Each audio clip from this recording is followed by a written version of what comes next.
terbaru ini tentara IDF, Shin Bet, dan MGB melakukan operasi malam dalam misi untuk melawan pejuang Palestina di Nur Ash-Shams di divisi Menashe. Momen tersebut direkam dengan jelas dalam sebuah video di akun Twitter resmi @IDF Online pada Jumat 22 Maret 2024. Diketahui selama operasi tersebut, tentara Israel menangkap 3 orang yang dicari dan menemukan bahan peledak di bawah roda yang dimaksudkan untuk melukai musuh. Sebagai bagian dari operasi tersebut, sebuah pesawat angkatan udara menyerang 2 pejuang Palestina yang melemparkan bahan peledak ke pasukan Israel. Di sisi lain, pejuang patroli Harov juga terlibat baku tembak dengan pejuang Palestina, membunuh 2 orang dan menemukan senapan M4 di tubuh mereka.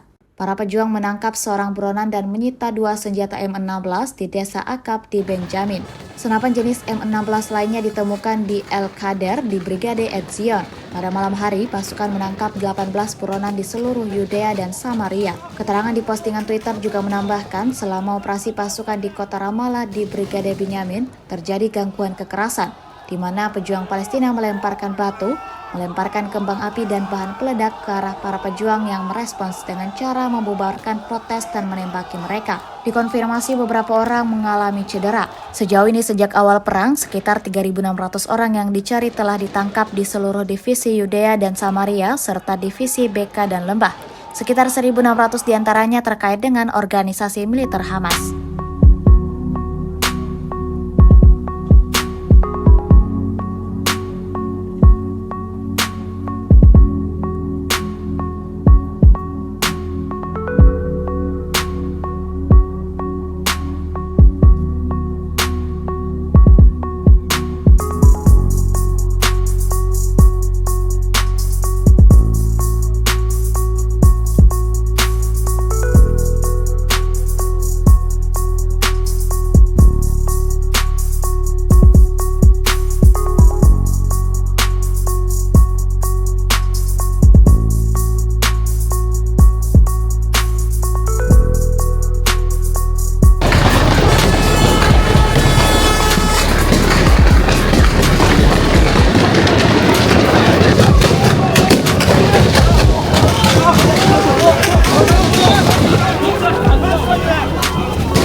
Download Tribun X sekarang, menghadirkan lokal menjadi Indonesia.